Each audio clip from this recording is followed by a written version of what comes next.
Entonces empezamos, presento a Tiago. Sí. Bueno, pues con motivo de las acciones del Plan Max, no sé muy bien cómo más definirlo, no sé si Margarita si quieres decir algo más, pero uno de los investigadores invitados es Tiago Ferreira, que es profesor en la University of West England de Bristol, y trabaja sobre todo en el área de vulnerabilidad, diferentes riesgos, a diferentes peligros relacionados con sismos, inundaciones, fuegos, y siempre a gran escala urbana. Además es una referencia internacional en el campo, y siempre está dentro de las listas de los autores más citados en esta área, y yo creo que nos va a presentar digamos un resumen de toda la investigación que ha ido haciendo durante estos últimos años. Y bueno, también me hace mucha ilusión porque es también un muy buen amigo. Nos conocimos durante muchos años, trabajamos juntos en Portugal, en la Universidad del Miño, que es donde estuvimos los dos antes de nuestras posiciones actuales. Así que... y una pregunta, ¿qué preferís, en inglés o en portugués? En español no hay opción. Pues es lo que nos resulte más fácil. En lo que te resulte más fácil. Claro, lo que te resulte más cómodo. A ver, supongo más portugués, pero claro, no sé. Pero no sé. Não sei. Eu fico sempre com a sensação que o português é mais difícil para vocês. ¿Cómo lo veis? ¿Portugués? ¿Inglés? Lo que queráis. ¿Portugués? ¿En serio? Versión original, versión original. Versión original, pues portugués. Ok. Pero despacio. Se em algum momento quiserem que eu mudo, ok? Vale. O puedes mezclarlas también, si te resulta natural. Lo que quieras. Bueno, pues entonces, Tiago. Ok. Bom, muito obrigado. Eu vou tentar então em português, ok? Despacito. Mas, uma vez mais, se quiserem que eu mudo, ok? Tudo bem. Bom, primeiro que tudo, muito obrigado pelo convite. É um prazer imenso estar aqui convosco. Obrigado também pelo tempo para estar aqui na apresentação. Obrigado, Javier, pelo convite. Obrigado, Margarita. Desde o primeiro segundo, que tem sido incrível. E, como digo, estou muito feliz de estar aqui. Como o Javier disse, eu tenho demasiados diapositivos, ok? Tenho muita coisa aqui, mas a ideia era tentar dar uma perspectiva mais ou menos global de várias coisas que temos feito, também com o objetivo de podermos colaborar eventualmente em algumas coisas. E por isso vai ser tudo muito geral, ok? E eu não vou focar em nada muito técnico em nenhuma parte. A ideia é que tentemos encontrar pontos de colaboração. Esta é a ideia da apresentação. Como o Javier disse, eu vou-me focar em áreas urbanas antigas, centros históricos. Começar por identificar um bocadinho quais são os desafios, as ferramentas que temos para este tipo de avaliações, de risco. Depois, um aspecto importante, que eu acho que também liga bem com o que fazem, esta ideia dos dados e como é que nós podemos transformar dados em actionable information, alguma coisa que possa ser usada. Nós vivemos na era dos dados, há cada vez mais dados. O desafio agora é como é que nós transformamos dados em informação útil. Depois, como é que usamos esses dados para avaliar a vulnerabilidade física dos nossos espaços e como é que depois integramos outras coisas para termos indicadores de risco. Quando nós sabemos qual é o risco e a vulnerabilidade, como é que nós conseguimos reduzir? No final de contas, esse é o nosso background. Eu sou engenheiro civil, estou preocupado com edifícios, com cidades, e quando nós discutimos estes assuntos com stakeholders, com decision makers, eles, no final de contas, querem saber, ok, o que fazer. E isso é esta ideia. Depois, um pouquinho em relação a planeamento de emergência. Depois, um tópico que tem crescido ultimamente, multi-risk interactions, como é que os diferentes riscos interagem e como é que eles são incrementados em resultado dessa interação. E depois, um ponto final sobre um projeto que está agora em Portugal, um projeto recente, que eu tive a sorte de estar a coordenar em Portugal, sobre caracterização de alvenaria. E eu trouxe este ponto porque eu sei que é uma área em que vocês trabalham muito no vosso grupo e eu imagino que seja algo em que possamos colaborar no futuro. Em termos de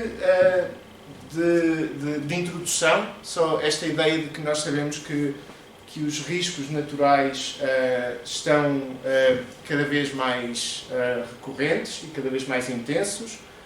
Quando falamos principalmente de riscos relacionados com riscos meteorológicos, por razão do climate change, isso é uma realidade que todos nós conhecemos e que, enfim, Espanha, nas últimas semanas, melhor que ninguém, sabe do que estamos a falar. Si hubiéramos planificado esta charla posta, que sepáis No habría salido que no habría salido bien. Es decir, tu charla estaba prevista, el tema estaba... Lo digo para que no penséis que lo hemos cambiado. Es decir, ha sido una mera coincidencia el que esta charla esté muy enfocada en lo que nos acaba de pasar. Sim.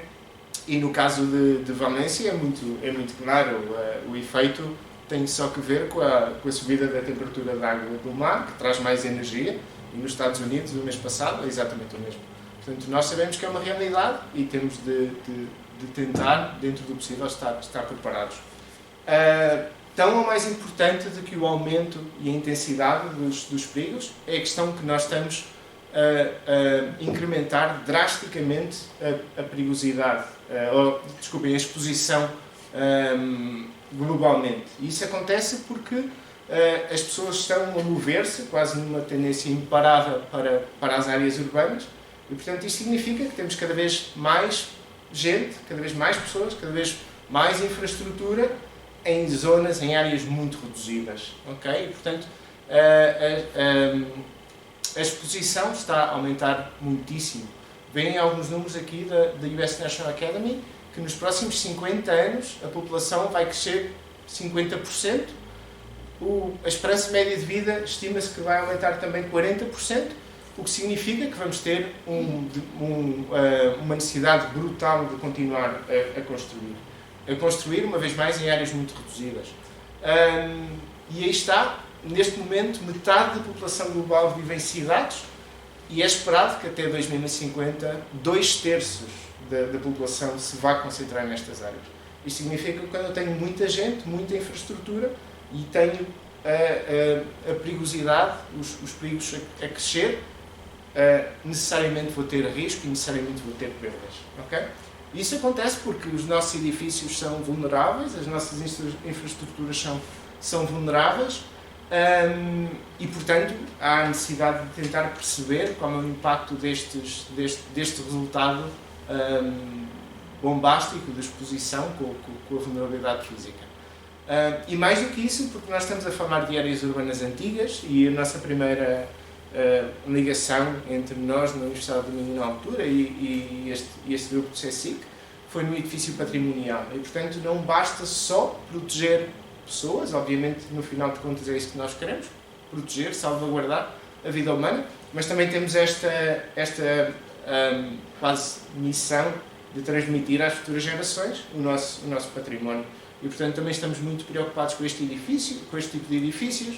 Esta figura, que podia ser agora uma figura recente em Itália ou em Espanha, no caso é a Praça de São Marcos, em Veneza, e são património que recorrentemente é afetado por inundações. Eu nesta apresentação vou-me focar especificamente em risco sísmico, okay? Que eu sei que é um perigo que não é particularmente relevante em Espanha, mas é o trabalho que temos feito, eu creio que é mais flexível e permite olhar um bocadinho mais para diferentes tipos de outputs.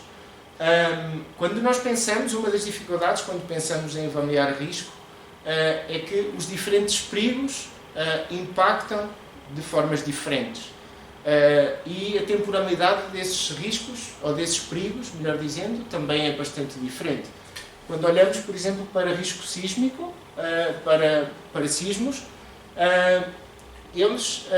a prevenção, ou se quiserem a mitigação, acontece fundamentalmente do ponto de vista da sensibilidade dos edifícios, do ponto de vista da vulnerabilidade física dos edifícios. Isto o que significa é que se eu conseguir melhorar os meus edifícios, deixá-los mais preparados, eu consigo reduzir bastante o risco. Quando falamos de incêndio, por exemplo, já é um pouco diferente. Não tem só a ver com a segurança ao incêndio dos próprios edifícios, mas tem também a ver com a coping capacity, a capacidade que as pessoas têm, por exemplo, para evacuar, com o human behavior dos edifícios, e tem também a ver um pouco com o recovery destes eventos. No caso dos floods, veem que é ainda mais diferente. Ok, a capacidade dos edifícios é importante, obviamente há medidas do ponto de vista físico, mas é também muito em relação à coping capacity e, no caso das inundações, muito mais da capacidade de retornar à situação inicial. Portanto, é aceitar que muitas vezes eu posso ter danos, mas que depois tenho de ser rápido a voltar à situação inicial. Se olharmos para a equação analítica do risco, tipicamente na bibliografia há várias equações, mas tipicamente o risco aqui com este R é uma convolução matemática, ou seja, é uma multiplicação de probabilidades entre o hazard, que no caso é a probabilidade de eu ter um evento, a vulnerabilidade, que é a propensão física dos nossos objetos para sofrer dano, e a exposição, que no fundo tem a ver com a existência ou não de pessoas, ou com as perdas que eu tenho, que podem ser perdas materiais, perdas económicas, perdas patrimoniais, e portanto se quiserem, o impacto das minhas perdas. Em relação, se nós olharmos para cada um destes três vetores, em relação ao hazard, para muitos hazards não há muito que eu possa fazer. No caso da sísmica, por exemplo, isso é notório. Nós sabemos que pode haver um evento sísmico, mas não há nada que eu possa fazer para o evitar. E, portanto, é difícil, do ponto de vista da engenharia, mexer neste vetor. Em relação à exposição, mais ou menos o mesmo. É verdade que nós podemos reduzir a exposição. É verdade que há situações recentes em que áreas urbanas foram mobilizadas e foram deslocadas para outras áreas, mas isso é difícil porque é complicado convencer as pessoas de que elas têm de mudar de sítio, e é uma das primeiras coisas quando nós vemos, por exemplo, na sequência de um sismo ou na sequência das inundações, as pessoas dizerem: eu sei que isto pode acontecer, mas isto é o meu sítio, isto é a minha herança, portanto eu quero estar aqui, eu vou reconstruir e vou continuar aqui. E, portanto, também é difícil de mexer aqui. O que nós podemos fazer, do ponto de vista da engenharia, é, de facto, reduzir a vulnerabilidade dos nossos edifícios, das nossas infraestruturas, e, com isso, reduzir o risco. Para tal, a primeira coisa que nós temos de fazer é de facto, avaliar. E para avaliar risco, para avaliar vulnerabilidade, há diferentes metodologias, diferentes formas de o fazer. E o primeiro aspecto que define o tipo de metodologia que eu vou usar é, sem dúvida, a escala de avaliação. Nós podemos trabalhar a várias escalas, há vários grupos a nível internacional a trabalhar a várias escalas, e obviamente o tipo de método que eu tenho para fazer uma análise de risco a nível mundial ou a nível de um país, que é o tipo de análise de risco que interessa muito às seguradoras, por exemplo, é muito diferente do tipo de análise que eu faço para um edifício, onde eu, se calhar, uso, não sei, um método de elementos finitos ou um método de elementos discretos, e tenho de ter muito detalhe em relação ao edifício. Eu diria que a escala da cidade está mais ou menos a meio, ou seja, nós temos de ter detalhe, nós temos de conhecer para poder avaliar, mas naturalmente não podemos ter um nível de detalhe que faça com que seja, em termos de computacionais, impossível de correr os nossos modelos, e também em termos de obtenção e de gestão desta informação.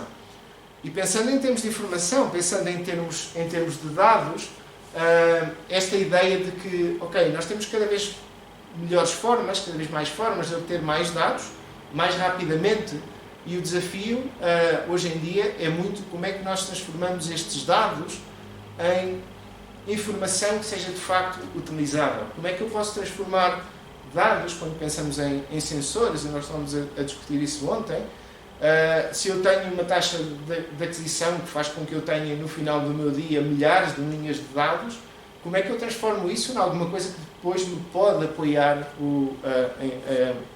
a tomada de decisão? E não só a mim, mas especificamente aos tomadores de decisão, aos decision makers, que no final de contas são quem deve poder usar essa informação. E portanto a primeira ideia é esta: recolher dados, ter dados. Depois, como é que nós organizamos esses dados de forma a que eles fiquem um bocadinho mais inteligíveis. E eu gosto desta ideia dos legos, diferentes cores, e juntar as cores. Depois, como é que eu torno estes dados mais organizados em algo que seja visualmente apelativo? E este é um aspecto importante, porque eu acho que nós, comunidade técnica, científica no geral, acho que somos bons na primeira fase, temos sido menos bons a tornar a nossa informação inteligível, e depois, no final de contas, como é que eu tenho algo que seja acionável, utilizável? E aqui é muito importante pensar que os utilizadores, muitas vezes, não são técnicos, ok? Portanto, nós temos que ter algo que seja fiável, mas que seja inteligível para essas pessoas. Alguns exemplos da forma como nós, no passado, com alguma evolução, como é que fomos recolhendo esta informação. E aqui recordo-vos para cidades, para áreas urbanas, e estamos a falar de avaliar algumas centenas de edifícios. No passado, nós usávamos estas fichas em papel, muito simples, que eram formatadas e organizadas para áreas específicas, para tipos de edifícios específicos. E literalmente nós íamos para o terreno com equipas, cada um tinha estas folhas e íamos preenchendo edifício a edifício. Estas fichas especificamente foram utilizadas num caso de estudo real em Portugal, no âmbito do mestrado europeu do SAC. O problema desta ideia, deste tipo de processo, é que é muito, muito demorado. Isto obrigava a ter trabalho de campo, depois chegávamos ao gabinete no final do dia e tinha de ser muito sistematizado. No final do dia, construir uma base de dados, passar a informação das folhas de papel para uma base de dados e depois, no final, ligar essa base de dados a um sistema de informação geográfico. E só para terem uma ideia, grosso modo, do que se nós demorássemos 10 minutos a processar uma folha de inspeção, e 10 minutos é bastante razoável, isso significaria que nós demorávamos quase 8 horas de trabalho, sem pausas, durante 7 dias para processar 300 edifícios. Ou seja, do ponto de vista económico e do dispêndio de tempo e de recursos humanos, era muito, muito significativo. E por isso nós fomos, com o tempo, testando outras soluções. Depois apareceram estas fichas de Google Forms, fichas online. Usámos em alguns casos, sem grande sucesso. Elas são boas porque nós conseguimos pôr a informação diretamente do terreno para as fichas, mas depois descarregamos uma ficha de Excel, acabamos por não ganhar muito tempo. O que tem sido, o que temos usado agora com algum sucesso tem sido, de facto, estas aplicações nos dispositivos móveis. Todos os nossos dispositivos móveis atualmente têm GPS, têm dados, e portanto há muitas soluções hoje em dia em que nós estamos diretamente no terreno, estamos georreferenciados e conseguimos diretamente passar a informação do terreno para o sistema de informação geográfico, saltando a etapa da construção da base de dados, porque estamos automaticamente a escrever na tabela de atributos do nosso sistema de informação geográfico. Este é um exemplo muito simples que eu trabalhei com alguns alunos numa das disciplinas, e o que vem para fazer, imaginem, o levantamento de alguns edifícios no nosso campus. Criámos uma ficha muito, muito simples, só para ter uma ideia do tipo de informação que podemos ter.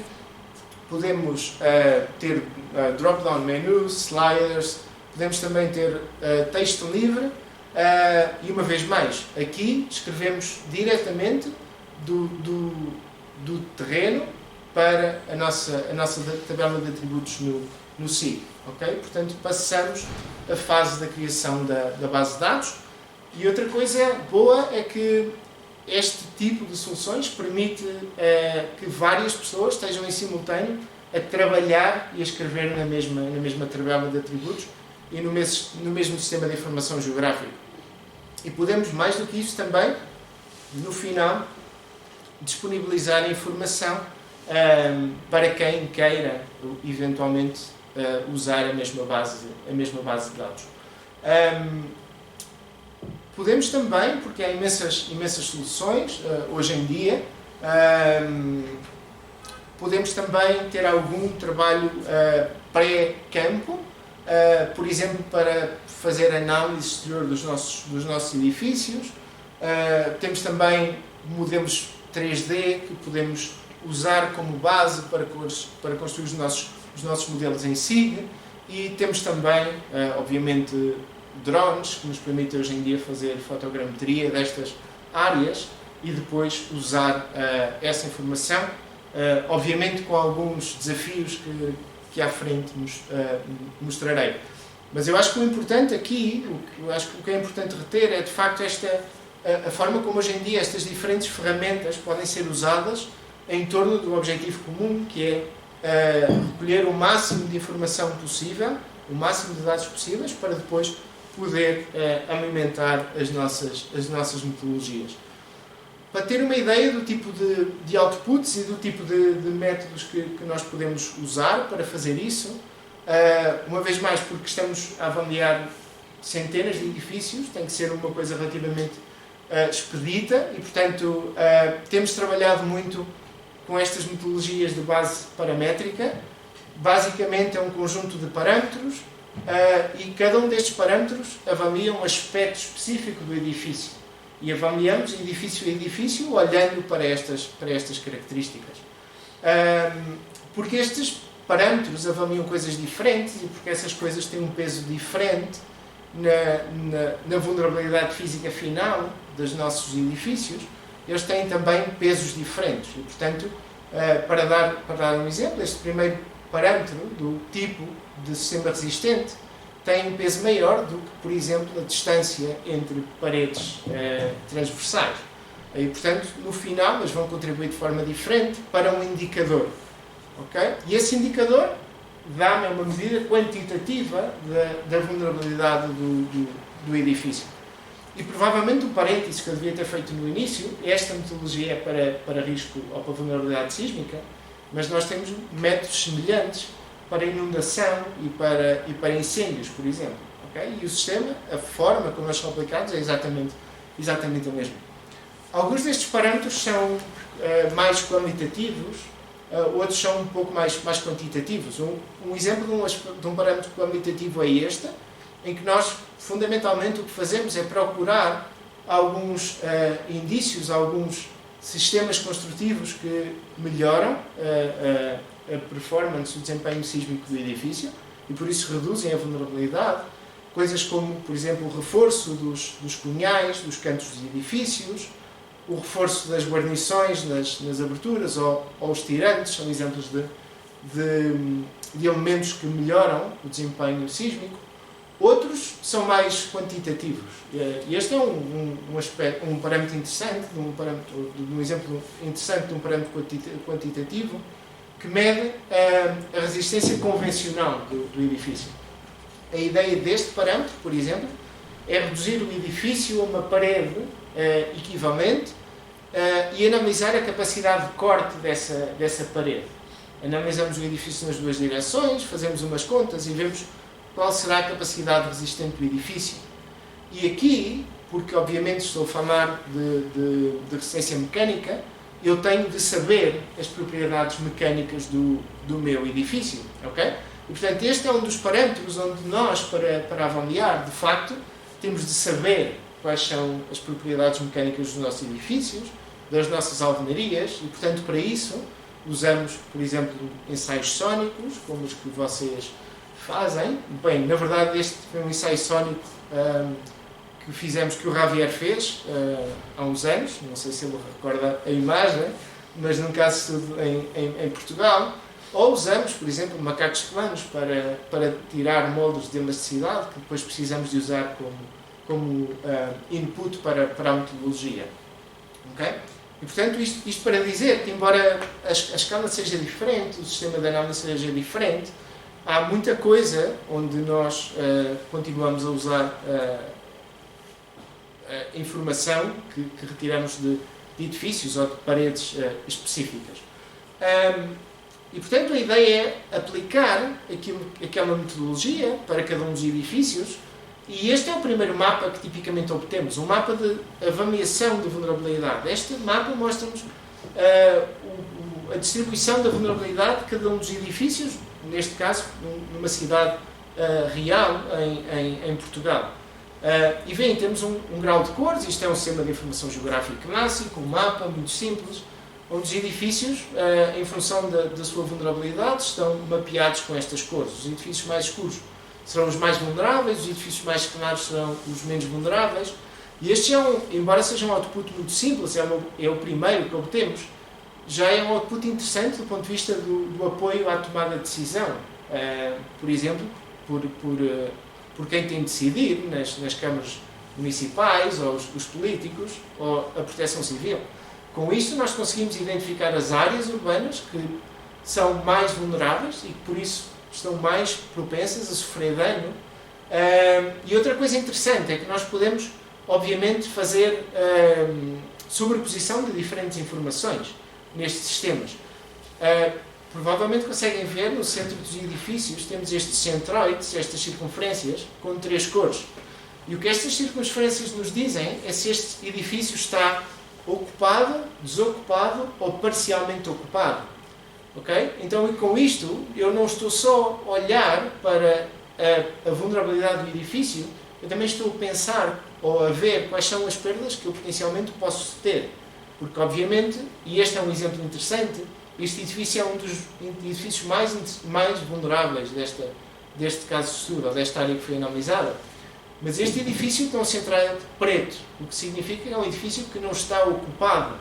Okay? Portanto, porque a nossa capacidade de intervir é limitada, porque os fundos são limitados, eu tenho que tomar decisão com base neste tipo de informação. Possivelmente eu não iria ter este edifício com prioridade, se calhar ia ter com prioridade um edifício que fosse igualmente vulnerável, este, por exemplo, ou este, mas que está ocupado, que tem pessoas.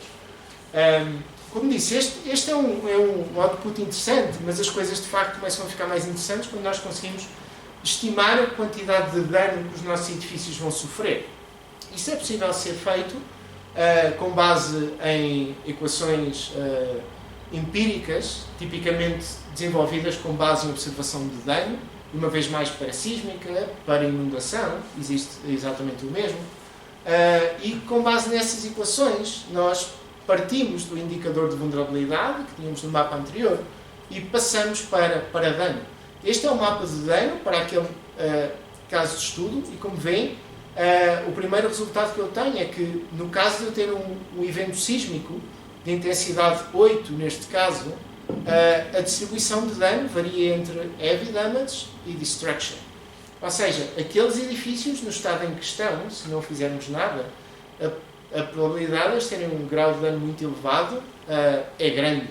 E, portanto, é, se quiserem, um indicador mais perceptível de qual pode ser o resultado.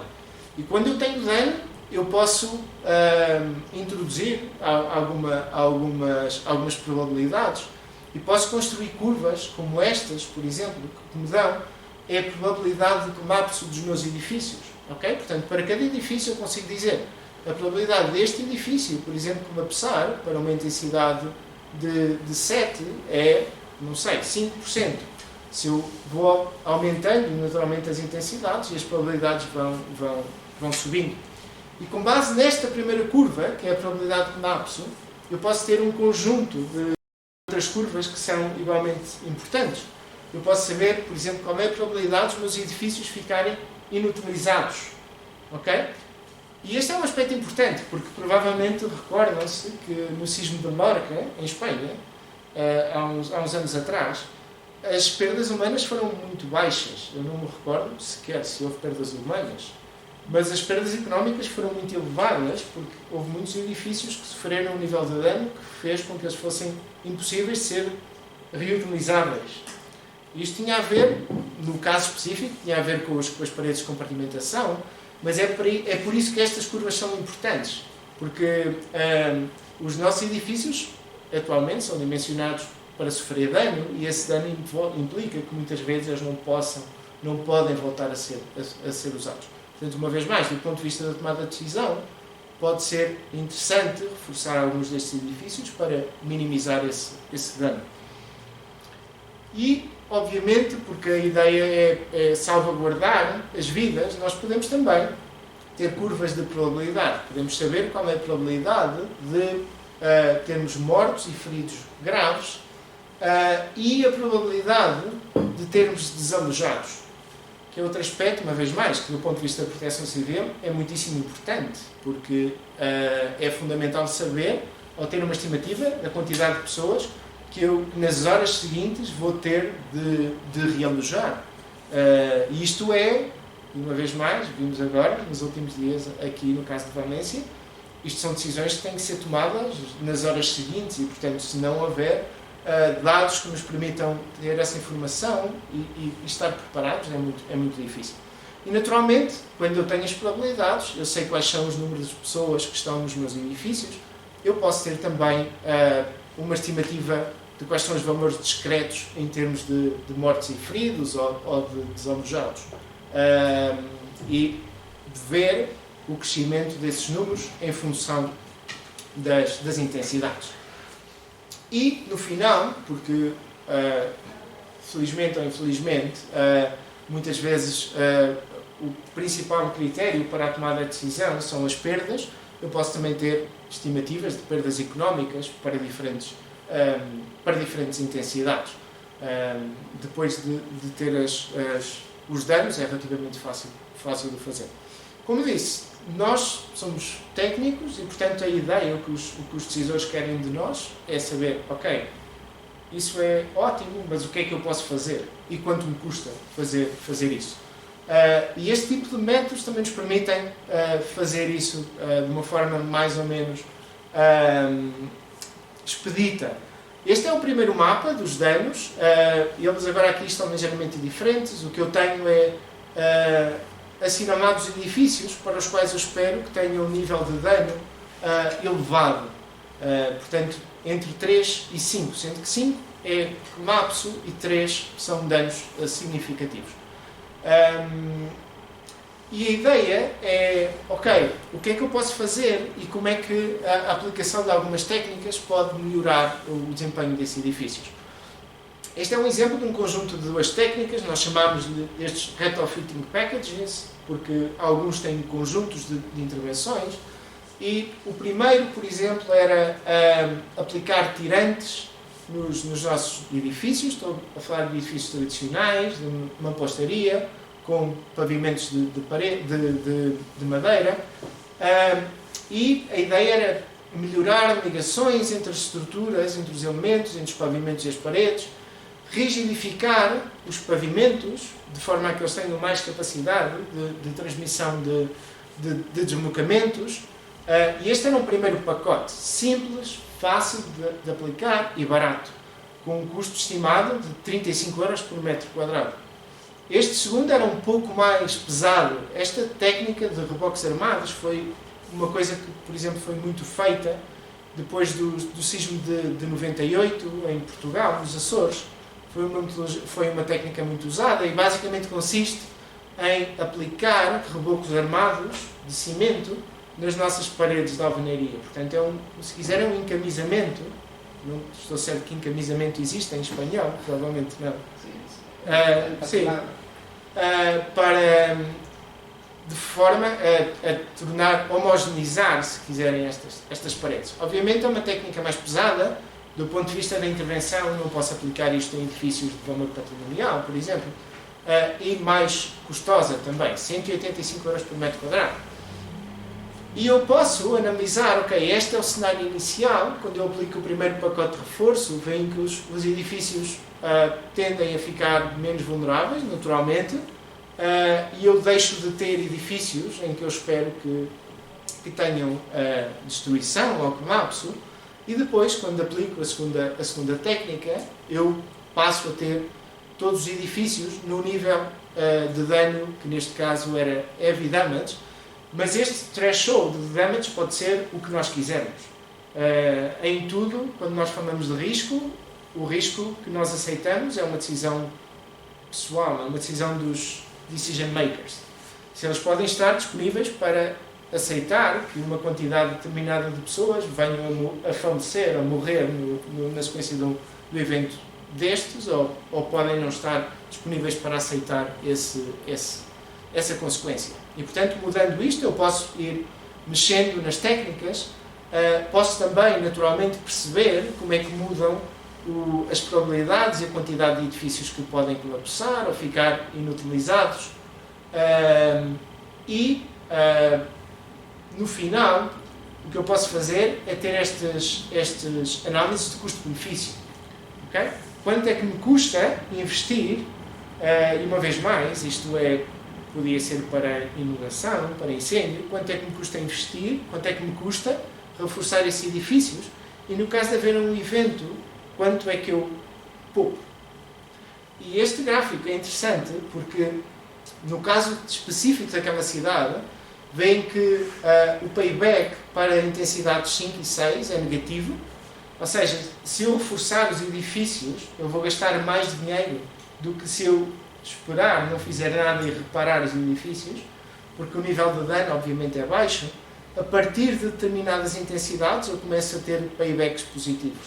Ou seja, se eu reforçar os edifícios, eu vou poupar dinheiro quando houver um evento destas neste intervalo de intensidades.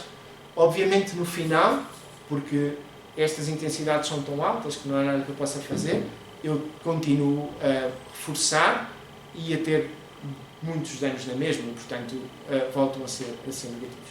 Mas esta ideia de que, com base neste tipo de metodologias, nós podemos também ter uma estimativa dos paybacks é interessante. Quando nós falamos deste tipo de eventos, e uma vez mais, agora em Valência vimos imensas imagens deste género, um dos problemas é como aceder às pessoas. E no caso dos sismos é muito frequente nós termos, esta imagem foi do sismo da Nova Zelândia, e aqui era muito claro, por causa dos destroços dos edifícios, os veículos de emergência não conseguem aceder às pessoas e não conseguem aceder aos edifícios. E, portanto, se nós tivermos formas de conseguir antecipar quais são os edifícios que vão ficar inacessíveis e quantas pessoas eu tenho dentro desses edifícios, uma vez mais, eu posso identificar pontos-chave na minha rede para melhorar esses cenários.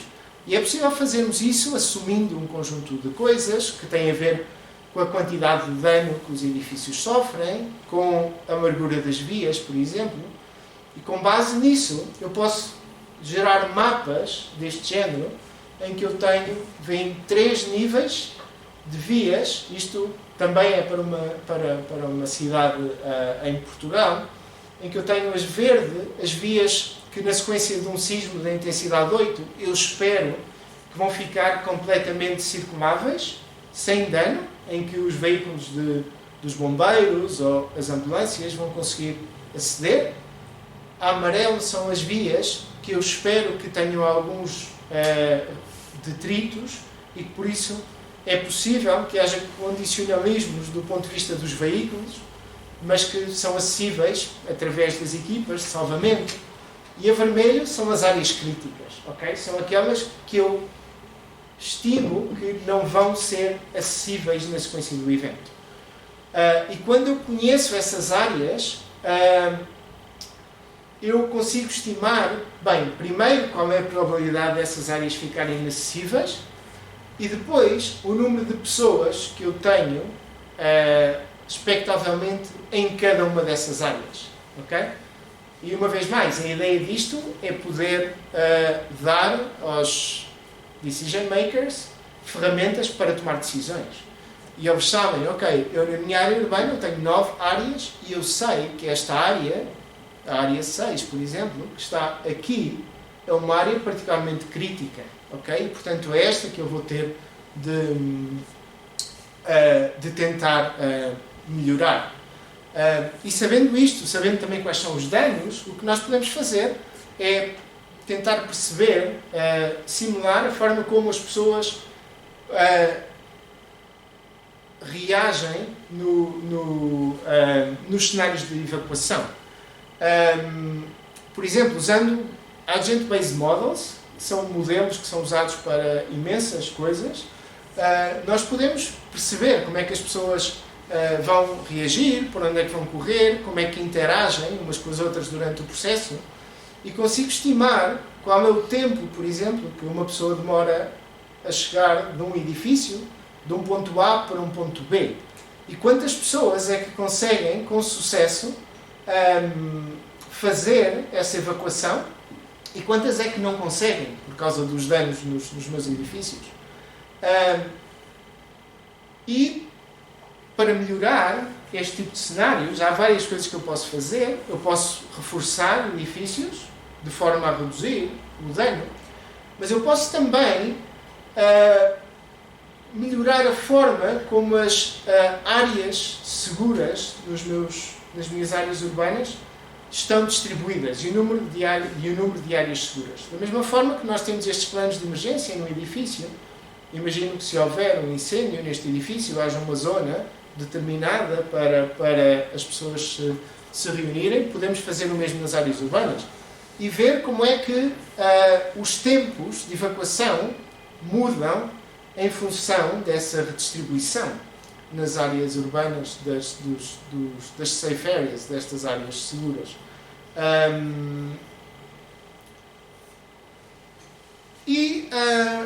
Nesta lógica, nesta ideia de estudar como é que as pessoas reagem, tivemos um projeto que coordenei há 2 anos, eu creio, que a ideia era usar sistemas imersivos de realidade virtual para fazer esta simulação. Há várias equipas em várias partes do mundo a usar este tipo de sistemas, por exemplo, para incêndios, para evacuação de edifícios, e a ideia foi, ok, podemos usar uma coisa deste género para evacuação em áreas urbanas também. Nós, na nossa escola de engenharia, temos uma sala, uma cave, para estes modelos de realidade virtual. Portanto, a ideia era criar alguma coisa que pudesse ser usada e que pudéssemos testar, convidando pessoas para o nosso modelo, para ver se elas sentiam que o modelo era imersivo e como é que elas reagiam num cenário real de sismo. Esta foi a área de estudo que nós usámos para aquele projeto em específico e, portanto, é uma parte pequena da área que vocês viram com os verdes, os vermelhos e os amarelos, era a parte mais crítica. E a ideia era, eu acho, fazer uma coisa interessante, que era criar uma digital shadow daquela área, ok? E eu estou a chamar de digital shadow porque não era uma digital twin, no sentido em que não tínhamos sensores na nossa área. Isso é uma coisa que gostaríamos de explorar, mas nesta fase não tínhamos. E, portanto, era uma representação virtual da nossa área urbana e depois, com base no que nós sabíamos dos nossos modelos, em termos do nível de dano que os edifícios expectavelmente vão sofrer, esse nível de dano é modelado no nosso ambiente de realidade virtual, ok?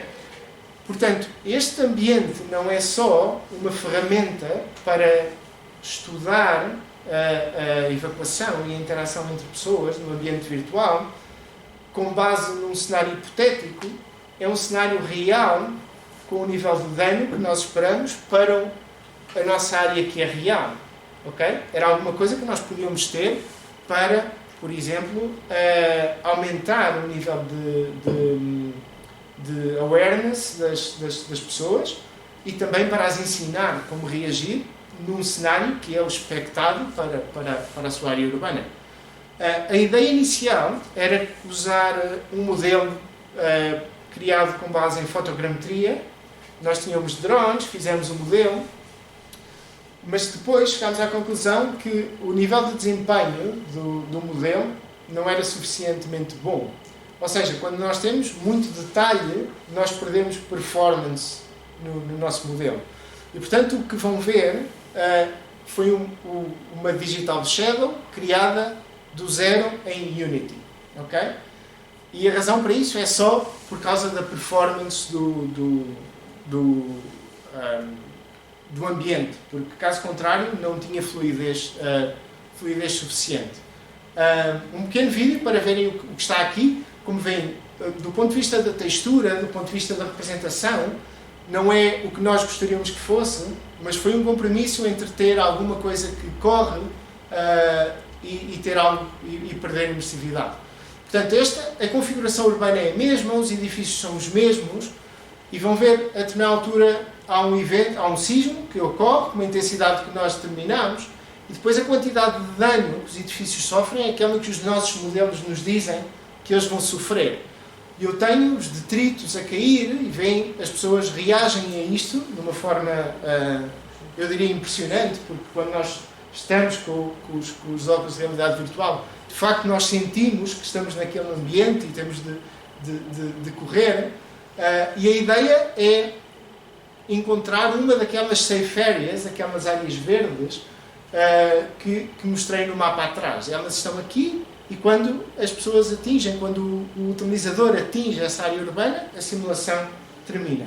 Se não atinge, consideramos que o gamer morreu e, portanto, não conseguiu terminar a evacuação. Como disse, isto é uma espécie de jogo, a ideia era gamificar, mas é um jogo que nós queremos que seja relativamente sério, e, portanto, em todo o momento durante a simulação, nós estamos a registar a posição do utilizador no nosso mapa, a coordenada X, Y e a rotação da cabeça. Okay? A ideia era perceber por onde é que os utilizadores estão a olhar e como é que estão a reagir aos diferentes estímulos do cenário. E depois criámos também uma aplicaçãozinha muito simples, que é basicamente para perceber como é que o utilizador está a mover-se no cenário durante a simulação e quais são as decisões que ele toma, ok? Porque é que naquela rua decidiu virar à direita e não à esquerda, e tentar perceber as razões para isso. E o que estamos a trabalhar agora é basicamente tentar comparar os tempos e as decisões que os utilizadores tomaram no sistema imersivo com softwares de simulação comerciais. Neste caso, o Pathfinder, que é um software que é usado para evacuação, maioritariamente evacuação de incêndios em grandes estruturas, e queremos perceber se é possível usar este tipo de simulação também para áreas urbanas. A ideia, no final de contas, o que nós queríamos era ver se seria possível, tal como acontece atualmente, temos, por exemplo, esta sinalética nos centros urbanos para tsunamis, se fazia sentido ter alguma coisa parecida para sismos, por exemplo. Okay? E isto é cada vez mais importante se nós pensarmos que a quantidade de pessoas, por exemplo, que estão a passear neste momento em Madrid, não conhecem de facto a cidade. Temos cada vez mais turistas que não sabem como reagir num caso de um evento destes. E, portanto, se houvesse esta sinalética, como há para alguns perigos, talvez pudéssemos melhorar a capacidade de resposta. Obviamente, estas coisas são complexas. Há também a questão espaço-temporal do impacto, isto é, o risco não é contínuo ao longo do tempo, porque o número de pessoas que estão nas áreas urbanas é diferente ao longo do ano. Eu, se calhar, tenho mais turistas em Madrid em agosto do que em fevereiro, e isso tem um impacto, e um trabalho que temos feito recentemente é tentar perceber o impacto espaço-temporal do risco. Neste caso é para uma cidade, para uma área urbana, e isto é para risco de inundação. Okay? Como é que o risco, que aqui neste caso está, se quiserem, transposto nas ruas, qual é o nível de risco, incluindo a vulnerabilidade física dos edifícios, a vulnerabilidade das pessoas, okay? A sociodemografia, qual é a idade das pessoas que estão nestes edifícios, e isso, obviamente, vai condicionar a sua capacidade de resposta, e também o quão familiares são estas pessoas em relação ao ambiente urbano. E o que podem ver, o que nós temos no final, são mapas deste género, em que nós temos o risco, temos a hora e temos diferentes níveis de risco em diferentes ruas em função da hora. Okay? É uma área que não tem sido muito explorada, obviamente nós precisamos de muita informação, é muito difícil obter este nível de informação, mas que é muito relevante, porque, uma vez mais, se pensarmos do ponto de vista da tomada de decisão, se eu tiver um evento sísmico ou uma inundação às 20 horas, é muito diferente de ter uma inundação às 14 horas, por causa da quantidade de pessoas que estão nos edifícios. E agora, uma vez mais, infelizmente, fazendo a ponte para Valência, isso foi muito claro, o facto da inundação, do pico ter sido naquela hora específica, fez com que houvesse mais gente naquela área. Um bocadinho muito rápido em relação a esta ideia de juntar diferentes riscos. O que nós vimos foram alguns inputs para sísmica, alguns inputs para inundação, mas a verdade é que estes riscos às vezes interagem. Okay? Um exemplo clássico é, por exemplo, temos um deslizamento de terras, um landslide, depois de um sismo ou depois de uma inundação.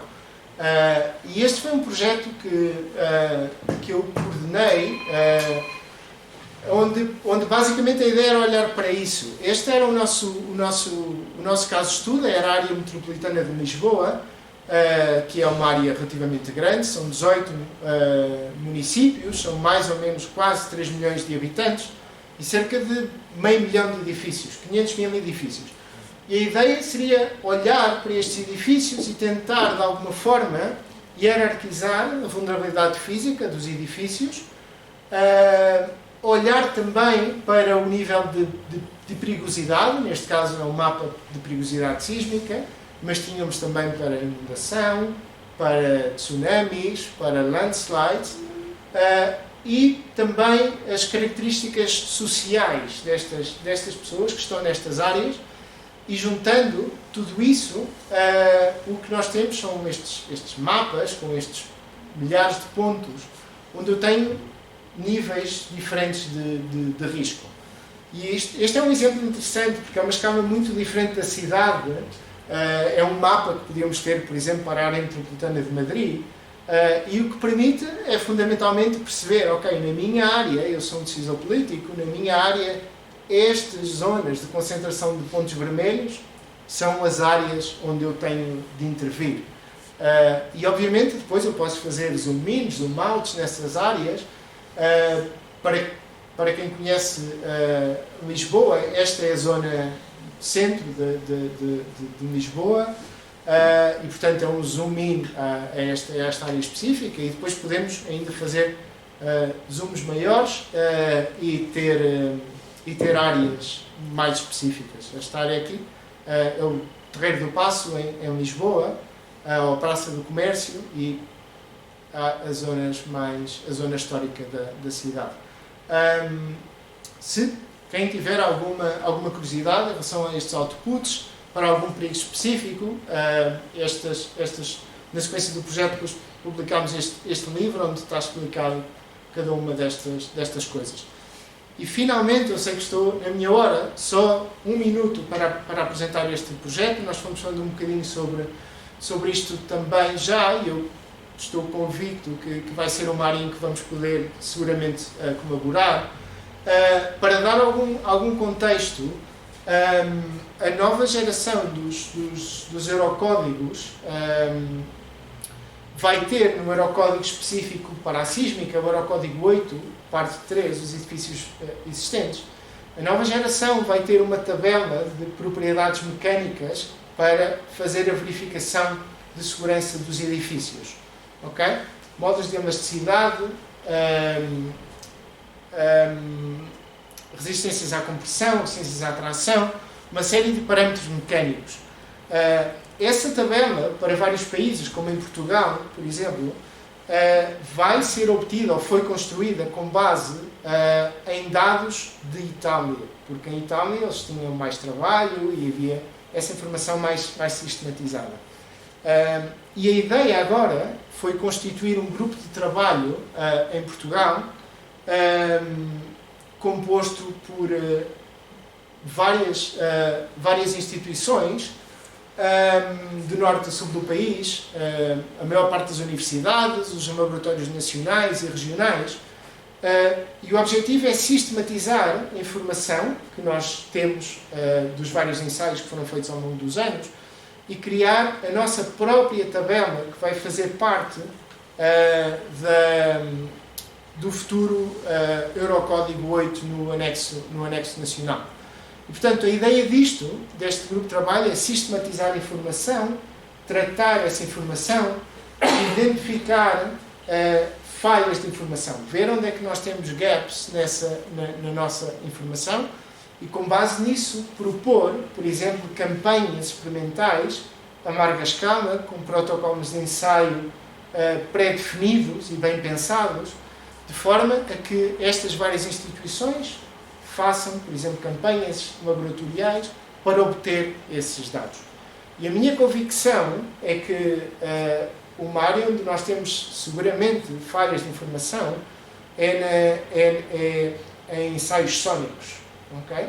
E, portanto, eu acredito que possamos eventualmente ter alguns projetos comuns em que o grupo do CSIC poderá, sem dúvida, ajudar muito a obter essa informação. No final, só para ter uma ideia em termos de output, a ideia será, isto é um projeto grande, 3 anos, mas a ideia será no próximo ano tentar publicar um livro do nosso laboratório nacional e depois disponibilizar toda esta informação numa base de dados aberta à comunidade nacional e internacional para que possam usar os nossos valores, sendo que no final o que nós gostaríamos era de ter curvas parecidas com estas, em que, com base neste indicador, que é um MQI, um Measuring Quality Index, que basicamente, com base na configuração dos elementos da alvenaria na parede, nos permite estimar propriedades mecânicas, okay?